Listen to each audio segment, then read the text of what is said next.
Muy buenas tardes, bienvenidos a un especial dedicado a la música docta, a la música entretenida, al jazz.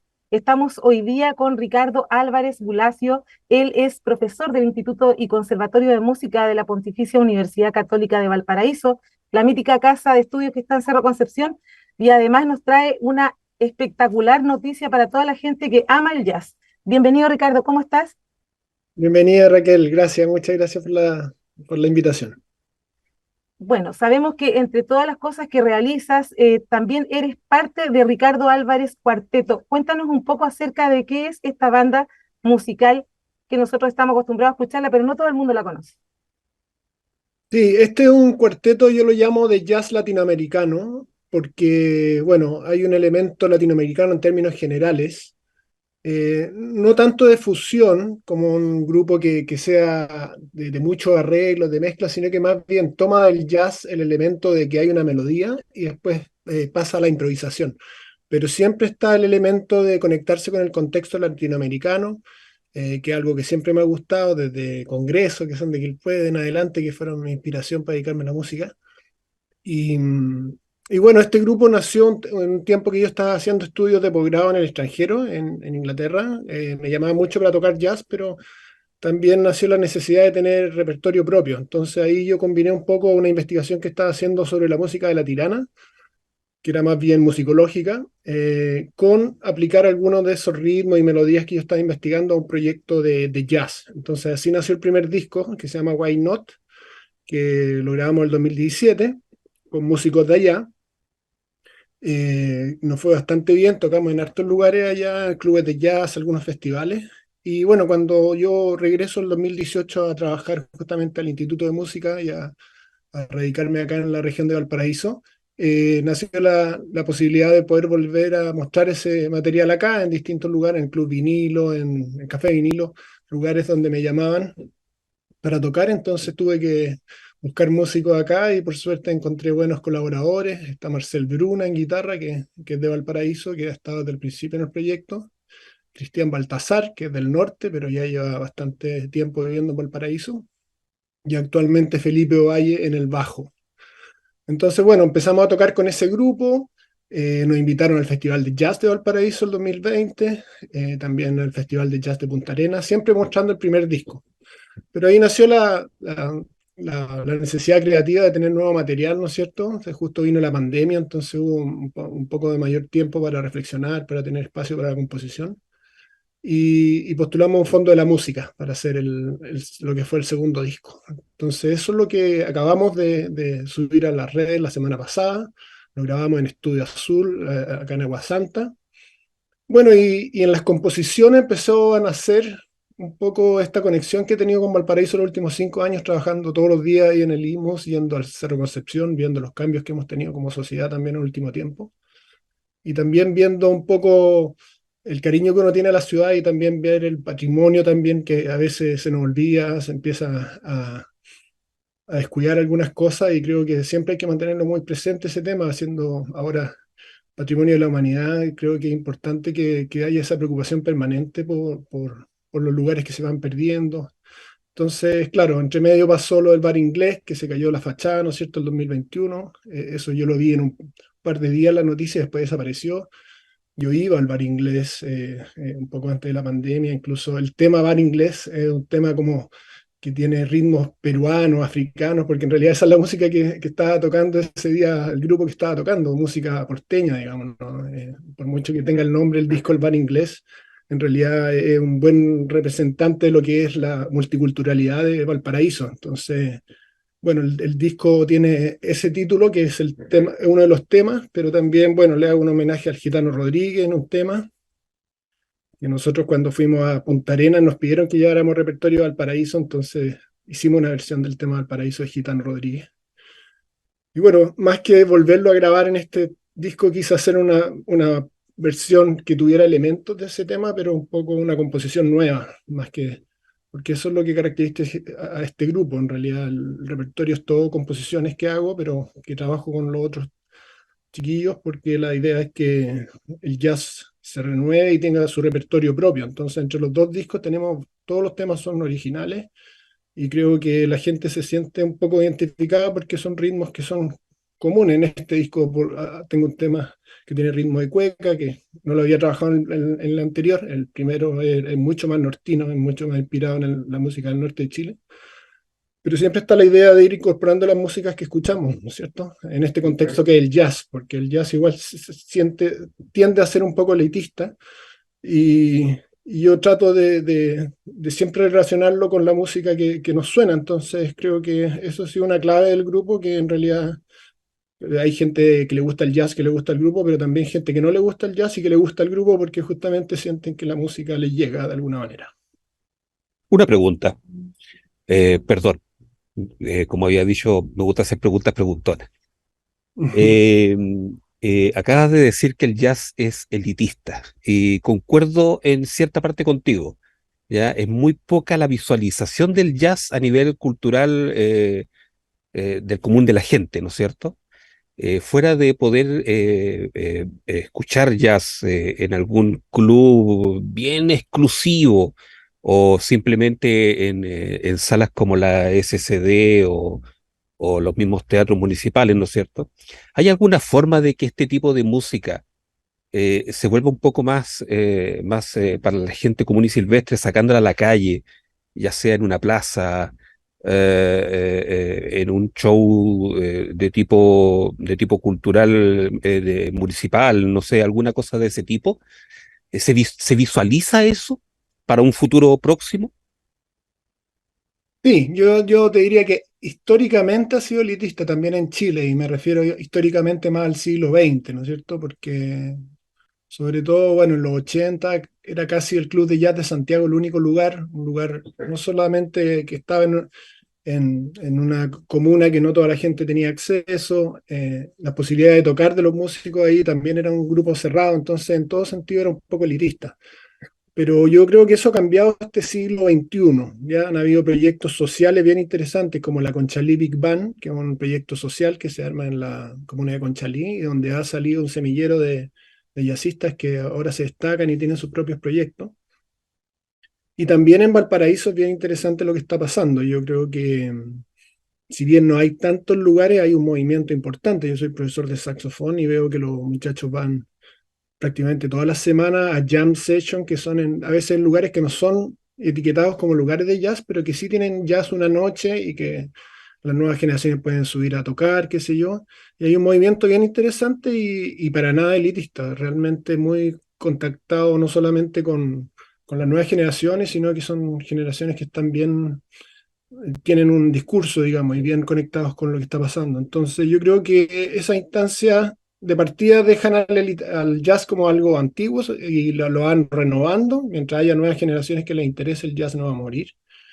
Y también creo que hay buenas iniciativas como el mismo Festival de Jazz de Valparaíso, que es gratuito y que siempre se llena. O sea, hay un público de jazz en Valparaíso y en otras regiones que ha sido muy sano para el jazz. Esta idea de que el jazz se pueda desarrollar en regiones, que sucede, porque en Valparaíso, claro, quizá no es el estilo de música que genere más ingresos para los músicos, es difícil dedicarse a esto, pero que haya una escena en Valparaíso que existe y excelentes músicos, por ejemplo, José Moraga, un trombonista que considerado de gran nivel hoy en día en la escena y es de Valparaíso y ha hecho todos sus discos en Valparaíso, Gonzalo Palma, son músicos de la región, pero que están dentro del circuito nacional.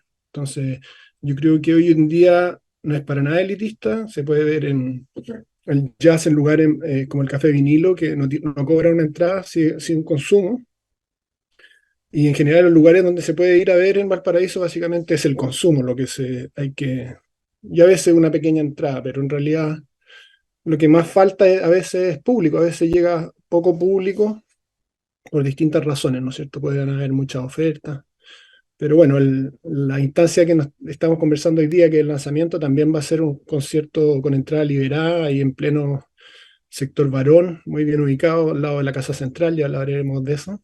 Pero el que quiere escuchar jazz en la región de Valparaíso tiene distintas oportunidades hoy en día. Claro que sí, acá en Quilpué también, yo estoy en Quilpué ahora y de verdad que es muy bonito ver que la gente valora mucho cuando se hace el Festival de Jazz Eugenio Rengifo en la plaza. Lo que a mí me gustaría sí es que quizá la organización debería depender, ¿cierto?, de músicos del, del, del- de la estirpe que tienen ustedes allá en el Instituto de Música para que pueda hacer de alguna manera una programación que en el fondo la gente empiece a conocer, empiece a disfrutar, ¿cierto?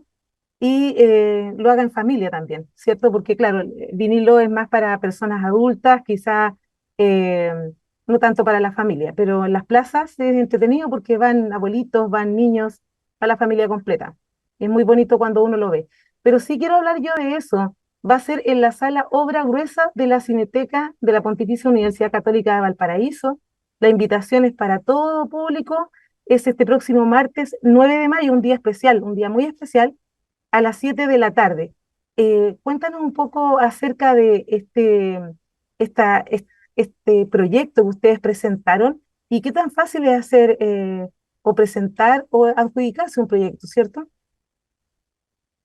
Sí, bueno, los proyectos del Fondo de la Música se presentan todos los años y hay distintas líneas. Hay algunas que son para organizar festivales, por ejemplo, el mismo de Quilpué entiendo que ha obtenido recursos para eso. Y también la posibilidad de grabar un disco, ¿no es cierto? Que es este caso. Para el Fondo de la Música y para que estas actividades se sigan realizando, es muy importante que en estas actividades de lanzamiento haya público. Entonces, un poco la pregunta anterior, ¿qué se puede hacer para que sea menos elitista? Yo creo que cuando hay estas instancias, difundirla lo más posible, en lo que pueden ayudar ustedes los medios y también la gente de repente salir de la morra de quedarse en la casa e ir, porque claro, obviamente hay una evaluación después de cuánta gente asistió y así los festivales tienen cierta durabilidad y sustentabilidad, se siguen realizando, ¿no es cierto? Yo creo que en general el público va. En este caso, bueno, lanzamos recién la semana pasada el disco y quisimos hacer el lanzamiento ahí mismo estamos un poco con el repertorio bien fresco porque lo grabamos en abril, así que muy cerca, ha sido todo rápido de alguna manera. Tenemos que también rendirlo en mayo, esa es también una explicación. A fines de mayo hay que rendir esto. Y bueno, y como soy parte de la PUCB, solicité esa sala que tiene doble nombre. Actualmente se conoce como Sala Obra Gruesa, pero también gente lo conoce como Cineteca PUCB porque ellos tienen un ciclo de cine que una vez a la semana se dan películas ahí. Es una especie de sala de cine con en total 120 butacas, 100 más o menos 100 abajo y una platea alta más pequeña. Y es un lugar ideal para jazz porque no es necesario amplificar, se van a escuchar los instrumentos ahí mismo. Está muy bien ubicada al lado de la casa central de la PUCB, el edificio siguiente yendo hacia el mercado, bajando, digamos, el de trabajo social, que es un edificio grande, y ahí está la cineteca. Así que nada, va a ser con entrada liberada y vamos a tocar el disco completo. Hay un último tema que no lo había nombrado que se llama Mercado Puerto. Eso también está inspirado en el Mercado Puerto que reabrió el 2019. Tuve la oportunidad de tocar ahí con otro grupo que tengo, que es un cuarteto de saxofones, y me pareció realmente muy lindo que, tanto como criticamos que a veces no se cuida el patrimonio, que sí el Mercado Puerto se puede visitar y toda esa historia que tiene y está en muy buen estado la restauración que hicieron y todo ese barrio, ¿no es cierto? Poder estar en contacto con ese barrio histórico. Entonces, bueno, en ese último tema, que es un tema que creo que termina el disco en bastante buena vibración, porque es un tema funk, que un poco tiene toda la vida que tiene Valparaíso cuando están los mercados abiertos, cuando la gente anda en la calle. Y también refiere un poco a estas jams que se hacen hoy en día en Valparaíso, que son cosas que quizás no salen en los medios, pero a veces hay noches que están 15 músicos tocando en un lugar porque se reúnen ahí. Entonces, bueno, está inspirado un poco en eso y ahí invité a algunos músicos como los que nombré, José Moraga en trombón, Gonzalo Palma en piano, Johnny Campos, que es un trompetista nicaragüense sobresaliente que ya lleva 3 décadas en Chile, fue músico de Joe Vasconcelos, ha grabado un montón, una gran experiencia y hoy en día vive en la región de Valparaíso, así que él también toca trompeta en ese tema. Bueno, y ahí los vamos a tener de invitados quizás por vez única, porque no es fácil tener ensambles tan grandes en estos lugares de jazz, pero en este lugar sí vamos a tener ese último tema con los invitados. Así que se va a tocar completo, quizás si la gente aplaude tocaremos algunos del primer disco también para que conozcan ese repertorio que ya se conoce a la gente que nos va a ver. Y nada, tener mucha esperanza de que este disco se va a poder difundir en otros lugares, pero la verdad tenía mucho sentido, ¿no? Presentarlo acá, ¿no? Quizás tengan la posibilidad de verlo en Spotify y ver que la portada del disco es Valparaíso Antiguo, una foto del principio del siglo, donde aparece el bar inglés. Entonces es un disco muy, muy conectado con la ciudad. Justamente eso te iba a preguntar. Estas 7 composiciones se pueden encontrar entonces en estas plataformas de streaming que Spotify. ¿En qué otra parte se puede encontrar? ¿En Spotify, en Está en YouTube? YouTube también, porque hay gente que, claro, no tiene el Spotify, solo les deja un minuto, creo. En YouTube está el disco completo, ponen Ricardo Álvarez Cuarteto Bar Inglés y lo pueden escuchar. Ahora, hay gente que dice en esta plataforma no se escucha tan bien, es verdad, porque uno no lo puede subir al máximo de calidad. Entonces, si ustedes quieren descargarlo y tenerlo en su computador y no depender del online, les recomiendo Portal Disc, que es un sitio de descarga digital chileno, el que representa mayores descargas y están casi todos los discos ahí. Y ahí por 3.500 pesos ustedes lo pueden descargar y tenerlo en sus computadores. Entonces esa es como la descarga oficial y después en todas las plataformas. Yo lo subí en una plataforma que te los distribuye en todos estos lugares. Ya se me pierden los nombres, pero son casi 20 o 30 lugares que hay de streaming online. Lo más conocido es Spotify, YouTube, Apple Music. Entonces depende ahí cuál ocupen ustedes, pero por ejemplo, si tienes Spotify se escucha de forma gratuita y ahí están los dos discos. ¿Hay alguna Perfecto. página web, alguna red social propiamente tal? Sí, la que más ocupamos es Instagram, que sería @Ricardo Álvarez Cuarteto. Esa es en realidad la oficial. Estoy trabajando de nuevo en la web para subirla nuevamente, pero en realidad todo lo que publicamos sobre conciertos, actividades son en el Instagram, que funciona muy bien, tiene altos seguidores y por ahora es lo que estamos ocupando. También ahí si hay lugares en Quilpué, por ejemplo, que nos quieran invitar a tocar Por más adelante, supuesto, por supuesto que escríbanos. sí. Vamos a hacer Claro. ahí la promoción a todos los bares quilpueínos, que hay varios en el centro de Quilpué y también en Portal Belloto. Sería bastante bueno para todos en general, para la familia. A mí me gusta mucho el jazz porque lo disfruta toda la familia completa. Quería consultarte acerca de la grabación. ¿Dónde la realizaron? Sí, la realizamos en Estudio Azul Multimedios, que es el conocido y querido canal UCB Televisión en Agua Santa, que hoy en día uno de sus estudios, valga la redundancia, se ocupa como estudio de grabación. Supongo que ahí quizá alguna vez se grabó Pipiripao, de esos programas que veíamos en los 80. Hoy en día es un estudio de grabación, siendo dirigido por Alonso Zúñiga, el ingeniero de grabación es Rodolfo Frigolet. Y ya en mi segunda experiencia, yo tengo otro proyecto con Gonzalo Palma que se llama Dúo Vértice, que es piano y saxofón. Ahí hicimos un disco a fines del año pasado, que también lo pueden buscar en Spotify. Y esta sería mi segunda experiencia grabando ahí, que en realidad es un estudio que hoy en día tiene todas las capacidades de cualquier estudio de Santiago o de otros lados, porque tiene muy buenos micrófonos. Y aparte muy grata estar ahí, es un lugar agradable para grabar. Así que, como todo disco de jazz, que tiene más riesgo que quizá un disco de otro estilo, se graba casi todo en vivo. Es decir, no grabamos por pistas, sino que lo que se escucha sucedió. Y eso, claro, genera cierto riesgo, a veces quizás pueden haber pequeñas imperfecciones, pero en realidad es la tradición de que así se graba el jazz, se hacen varias tomas y después se elige la mejor. Así que la grabación fue bastante rápida, fueron 2 días y grabamos 7 temas. Así que fue un proceso rápido, pero me gusta mucho cómo quedó el sonido. En realidad, bueno, en Portal Disc hemos tenido la buena nueva, digamos, que lo han descargado muchísimas radios, más de 50, desde que lo pusimos online el viernes. Me llegan todo el tiempo notificaciones de radios de México, de Argentina, a distintos lados. Yo no sé si Portal Disc tiene una muy buena red, pero también está el interés de las radios, porque para descargarlo tienen que, digamos, pagar. Entonces, igual es muy agradable saber que las radios lo van a tener el material y potencialmente se va a escuchar en distintos lados. Excelente. Ahora en el tema creativo, bueno, sabemos que estudiaste mucho tiempo en Inglaterra y da la impresión que cuando los chilenos se van, ¿cierto?, del país, más rescatan, ¿cierto?, el patrimonio nacional. Me gustaría saber un poco más de ese proceso creativo, ¿qué significó para ti? ¿Qué significa para ti? Claro, para mí lo que más me dio la experiencia allá fue justamente la parte creativa. Yo me dediqué como intérprete de saxofón casi 20 años antes de irme para allá. Yo empecé a principios de los 90 y me fui el 2010. Y participaba en muchos grupos, participaba en grupos como intérprete, digamos, cuando uno tiene una partitura que es de otro y la interpreta. Participé en grupos docto, en grupos de música popular bastante conocidos y tenía esa deuda un poco de atreverme a la composición. Y, y claro, allá en realidad me estimularon harto eso. Yo creo que acá somos mucho más cuadrados, por lo menos en la escuela que yo estudiaba era como que eras intérprete o eras compositor y eran dos cosas que eran distintas.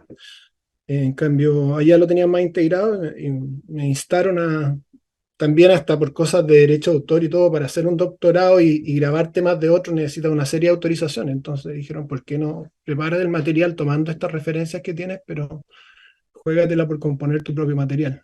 Entonces, claro, mi experiencia como compositor no ha sido tan larga, como te digo, empezó el 2010, pero me ha traído buenas satisfacciones. En el primer disco hay un tema que fue elegido entre los 10 del concurso Margot Loyola del SCD, que es un concurso que llegan, mucha gente postula y se eligen 10 canciones con lo que se edita un CD. Y, y bueno, ha sido después otra composición que hice para cuarteto, ganó en otra edición del mismo concurso, entonces he tenido reconocimiento acá a la composición, siendo que no me queda mucho tiempo para dedicarle, pero trato de ser efectivo y lo que compongo trato de que se difunda. Bueno, entonces de ahí ese nombre que tiene el primer álbum. Sí, bueno, eso es un juego, bueno, el ritmo de huayno sabemos que es un ritmo importante en el norte, ¿no es cierto? Y no solo en el norte, sino que es bien identificado con, con todo Chile, digamos. El ritmo de huayno está presente en la mayoría de los temas de los jaivas, por ejemplo. Entonces, claro, ahí fue un juego de palabras, ¿no es cierto? Porque en Inglaterra se ocupa mucho de ¿por qué no? Why not? Why not? Entonces lo escribí como why no, pero también era esa propia pregunta que yo me hacía, ¿por qué no acercarme a la composición y atreverme a armar algo propio después de haber participado siempre como integrante de otro grupo? Así que ese es un tema del disco, pero también está este desafío de mezclar lo del norte con el jazz, que no se había mezclado tanto. Generalmente cuando los grupos chilenos mezclan música chilena con jazz, hacen el 6/8, la cueca. De eso hay más. Pero de lo nortino, o es propiamente nortino, tipo grupos como Yapu o Congreso mismo, pero no tanto como la estructura del jazz, que es una melodía, solos, qué sé yo. Y en ese disco hay varios temas con ritmo de guayno. También hay Cada vez Eh, que otro uno va escuchando, dan ganas de ir a escucharlos directamente y a pedirles también los temas del primer álbum, obviamente aprovechar de escucharlos completamente. Pero aquí es entrada liberada, pero se requiere inscripción vía Portal Tickets. Hay un link que nosotros vamos a subir aquí por online eh, con la nota para que las personas puedan, ¿cierto?, inscribirse.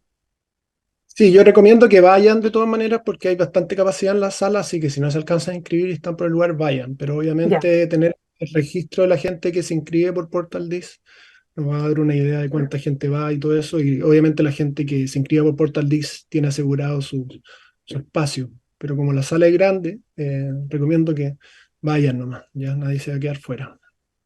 En una semana, perdón, Pepe. perdón, en una semana más es Sí, sí, porque estamos a 2 y el próximo martes es la presentación. la A presentación. esta El hora ya voy a próximo estar martes. allá, a esta hora ya voy a estar allá medio nervioso, probando Afinando las sonido. cosas. Claro. Una pregunta para los que vienen iniciando en la música, ¿no es cierto? Y si bien el jazz no es un estilo muy llamativo, que tenga mucho adepto, ¿ya? El popular. ¿Qué le recomendarías a un chico que está iniciando en el aspecto de la música, teniendo en cuenta tu bagaje, ¿no es cierto? El hecho de que tocaste en una banda y te fuiste eh, eh, por ser independiente, ¿no es cierto? Por tener tu propia banda.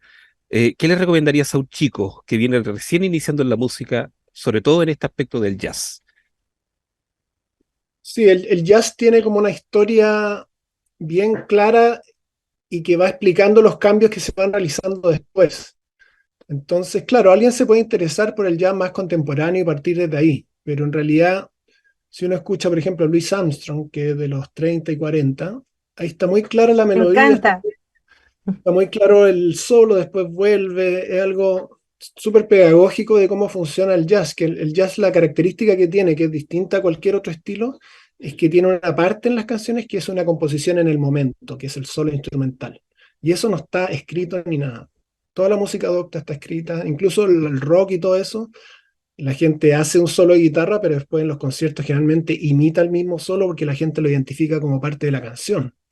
Si viene YouTube o cualquiera de esos grupos y el guitarrista empieza a hacer otras cosas, la gente va a estar alegando, no, cambió las versiones, qué sé yo, porque la gente está acostumbrada también al solo.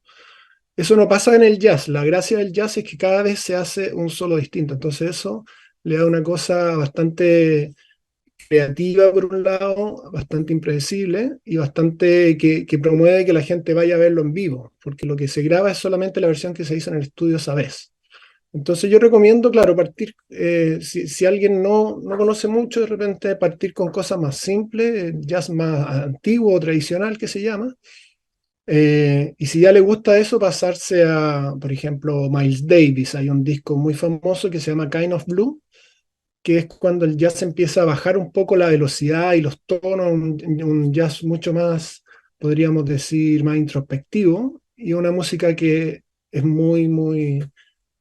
ha sido un disco muy popular en términos generales. O sea, gente que no le gusta el jazz le gusta ese disco. Y aparte reúne a los mejores exponentes de los años 60. Está John Coltrane, Cannonball Adderley, Bill Evans, bueno, grandes maestros que se juntaron en ese disco. Entonces, Miles Davis, Kind of Blue, yo creo que también es un buen inicio al jazz. Si no te gusta ese disco, es como que en realidad quizás no te entró el jazz, pero ahí también es muy claro la parte donde se hace la melodía y cuando cada uno va contando su solo, que son, básicamente surge la personalidad de cada uno en los solos. Hay una cosa técnica, pero por ejemplo, en el instrumento de viento influyen las cuerdas vocales, entonces es imposible replicar exactamente el sonido de uno con otro. Realmente es la voz del músico que está saliendo por ese instrumento de bronce. Entonces se puede identificar muy bien las personalidades en ese disco y los buenos músicos logran eso, que suenen como ellos mismos y que no se los pueda imitar, digamos, sean únicos. Seguramente alguno de tus maestros acá en Chile o en Inglaterra en algún momento va a revisar esta entrevista y obviamente tienes que mencionarlos y también decirles por qué a los estudiantes, por qué estudiar saxofón, por qué estudiar música. Eh, Me gustaría un poco que te explayaras en eso. Sí, el tema de los maestros es bien importante y las maestras en el estudio de instrumento, porque mucho de lo que se desarrolla son clases individuales de una hora, entonces son relaciones que se establecen que son largas. Yo me acuerdo, el primer maestro que tuve, que fue Patricio Ramírez, que es uno de los primeros saxofonistas que hubo acá, yo lo primero que le pregunté es cuánto me voy a demorar en tocar bien el saxo, y me dijo unos 5 años, para empezar a sonar bien. Y para mí fue como medio decepcionante, pero a la vez no me di cuenta y fui avanzando, y a los 5 años, claro, ahí ya podía trabajar un poco más profesionalmente. Entonces son periodos largos en donde es muy importante la relación con esa persona, que haya empatía, que haya saber escuchar al maestro o la maestra, como les digo. Y claro, yo tuve mucha suerte porque tuve a Patricio Ramírez, que básicamente de los primeros jazzistas que se dedicaron profesionalmente al jazz en Chile, de la década del 60. Y yo partí con clases particulares con él cuando estaba en el colegio. Después entré a la Escuela Moderna de Música, donde tuve primero al maestro Raúl Gutiérrez, que estaba muy involucrado con el jazz latino, con el jazz cubano, en una época que estaba empezando a reflotar eso en los 90. Entonces, claro, ahí también me dijo, lo primero que tienes que hacer es tocar en vivo, saber leer música, después nos dedicaremos a la improvisación, pero lo primero es enfrentarte a un público. Y tuve la posibilidad de muy recién salido del colegio en tocar en festivales de jazz y todo eso. También entre medio tuve al maestro Carmelo Bustos, que es de la orquesta Guambalí, de las primeras orquestas que hubieron acá de Mambo. Tomé algunas clases con él y que fueron realmente experiencias de vida conversar con él. Y después en la última etapa tuve otro gran maestro, Alejandro Vázquez, que no solo me terminó de formar en otros aspectos que no conocía, sino que me invitó a ser parte del Cuarteto Latinoamericano de Saxofones, que fue un ensamble donde participé 10 años, junto a gente que admiraba mucho como Jaime Atenas de Congreso, que era integrante del grupo, saxofonista de Congreso, Raúl López, que también era un saxofonista con mucha trayectoria en esa época, saxofonista de Yo Vasconcelos. Y ahí fueron 10 años realmente muy lindos, hicimos discos, giras, así que yo le debo mucho a mis maestros. Y, y en Inglaterra también tuve eh, muy buenos maestros, muy buenos maestros. Joel Purnell y Julián Argüelles, me gustaría nombrarlo. Eh, Nada, para alguien que quiere entrar, yo creo que es importante tener un tutor. Es un instrumento que es difícil hacerlo autodidacta. Quizás se puede, se pueden lograr algunos resultados, pero la verdad, yo prácticamente toda mi vida, hasta hace no mucho tiempo atrás, seguí teniendo profesores. O sea, esa idea de que uno nunca termina de estudiar y que siempre es importante tener una retroalimentación de alguien, creo que es importante y no ponerle plazo a cuánto uno se va a demorar en hacerlo, porque si uno quiere lograr resultados rápidos, mejor estudiar otra carrera. La música nunca se termina de estudiar. Entonces lo importante es tener paciencia y ir avanzando cada día un poco. Perfecto, la música y la paciencia de la mano. Otra pregunta. Estuviste participando, ¿cierto?, en el Cuarteto Latinoamericano de Saxofones hace bastante tiempo atrás. Cuéntanos un poco acerca de ese ensamble. Sí, ese es un ensamble que fue prácticamente el primer cuarteto que se formó. Hubo uno en los años 60, pero en los 90 se forma este cuarteto por la llegada de un maestro cubano que se llama Miguel Villafruela, que llegó a la Universidad de Chile, hizo como un taller primero, antes de venirse a radicar acá, y ahí los cuatro que integraron ese taller después quedaron con la idea de formar un cuarteto, que era, como les digo, estos maestros Alejandro Vázquez, Raúl López. Y era una época que el cuarteto tuvo bastante actividad, y cuando yo entro a estudiar con este profesor, justo se habían ganado un fondar para su segundo disco y se les fue un integrante y me dijo, ¿quieres entrar? Yo tenía 20, 21 años, algo así. Ellos tenían como, no los quiero decir las edades para que no digan que son viejos, pero había harta diferencia de edad, así que era un desafío grande. Y vino una época muy buena porque hicimos ese disco, después lo fuimos a presentar al Festival de Música de Buenos Aires, tocamos en el Teatro Colón de Buenos Aires, después fuimos a Sucre, a Bolivia, a otro festival, después fuimos a Costa Rica, donde grabamos un documental que fue emitido por la señal internacional de TVN con Robert Dabañino de locutor de nuestra experiencia allá. Y a Estados Unidos fuimos también, hicimos una gira por San Francisco. Y mucho por Chile, porque postulábamos a estas itinerancias del Fondo de la Música y nos salió 3 años seguidos. Entonces hicimos una casi por todo el norte, 3 meses, bueno, por las grandes ciudades del norte, pero también lugares más apartados del norte, que siempre eran actividades educacionales en el día y un concierto gratuito en la tarde. Después hicimos el centro, que estuvimos en muchos lugares acá de la región, en cerros, en distintos lados, y después en el sur, que pudimos llegar hasta Tierra del Fuego, lo más extremo. Y en la que hicimos del centro incluimos Rapa Nui también. Entonces realmente con el grupo recorrimos buena parte del país. Y un poco se desarmó cuando yo me fui. Se venía desarmando un poquito antes, pero lamentablemente el grupo después de eso no volvió a tocar. Y un periodo pre-internet, así que hay muy poco en YouTube, pre-redes sociales, a pesar de que del 2000 al 2010, la verdad hay poco registro. Bueno, están los discos, pero no han sido subidos online. Fueron 3 discos que hicimos con ese grupo. Básicamente era repertorio latinoamericano, adaptado para cuarteto de saxofones. Entonces íbamos recorriendo cada país, en el fondo, en el repertorio, había una hora, y tenía una parte final fuerte de Chile, porque hubo un disco entero que fue de Chile, que había horas desde el norte hasta de grandes compositores que participaron, como Ernesto Holman, eh, Maurice Lecerf, que hizo una suite de Chiloé muy linda. No recuerdo más, pero bueno, el disco se llama Danzas, el que son obras chilenas, y para mí fue una escuela participar en ese grupo, porque es muy expuesto. Cuando hay 4 saxofones no hay batería, no hay bajo, nada, entonces tienen que tocar muy bien porque todo lo que pase se escucha. Perfecto. Una última pregunta acerca de tu actuación como solista también. Bueno, como solista, yo he participado por un lado, por el lado docto, he participado en la Orquesta Sinfónica de Chile, en la Filarmónica, sinfónica juvenil y tengo ese aspecto, digamos, como solista docto.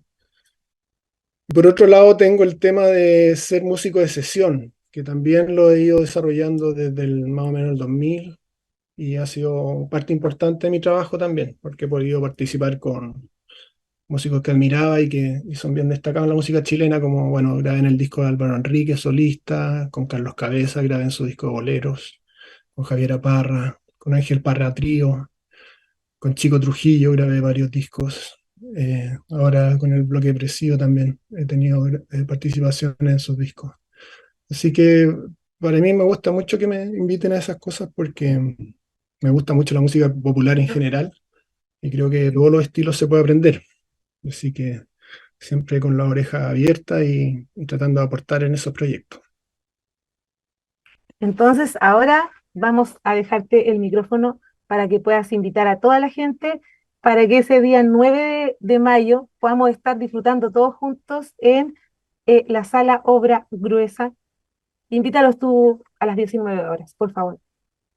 Bueno, quiero dejarles cordialmente invitados al lanzamiento de este segundo disco del grupo, el titulado Bar Inglés, el grupo de Ricardo Álvarez Cuarteto. Estaremos tocando a las 7 del próximo martes 9 en la sala Obra Gruesa o Cineteca PUCD, a un costado de la Casa Central. Ya se pondrá la información, pero si no llegan a la misma casa central de la PUCD que todos conocen y le preguntan a la guardia dónde está la cineteca y es media cuadra más abajo, así que ahí le van a dar la explicación. Es con entrada liberada. También estaremos repartiendo tarjetas, espero que estén listas de descarga digital, así que los que lleguen van a poder tener la descarga digital como una retribución en el fondo por haber ido sin necesidad de tener que entrar a la página, sino que con un código se baja. Así que nada, será una muy bonita oportunidad. En realidad el disco, como les decía, fue tomando un curso que muchos de los temas tienen que ver con Valparaíso. Si bien no era en principio quería crear libremente, la verdad es que para mí ha sido bastante potente creativamente mi experiencia trabajando 5 años en Valparaíso y de alguna manera este disco de agradecimiento a ese tiempo. Perfecto, entonces todo el mundo invitado, todos los porteños y todos los de la región de Valparaíso a disfrutar este día martes 9 a las 19 horas. Vamos a volver a escuchar nuevamente a Ricardo Álvarez Bulacio, quien está junto a nosotros en este momento. Todos los días, Pepe va a programar, ¿cierto?, esta misma entrevista para que puedan escucharla, puedan disfrutar de conversar con un gran músico de la región de Valparaíso, que va a estar ahí absolutamente, en forma absolutamente gratuita, entregándonos todo su arte junto a otros músicos espectaculares. Les mandamos un gran saludo a ellos, que les vaya súper bien. Espero que les vaya súper bien y nos vemos entonces el próximo martes, Ricardo. Muchas gracias. Muchas gracias, Raquel, por la instancia. También saludar al querido Quilpué. Yo también estuve viviendo un tiempo ahí antes de cambiarme. Ahora estoy más en la región de Quintero, o sea, en la zona de Quintero, pero tengo muchos amigos en Quilpué y espero que pueda ir a tocar allá, una ciudad muy musical. Así que saludar a Quilpué y a toda la región de Valparaíso. Perfecto. Muchas gracias a ti, Ricardo.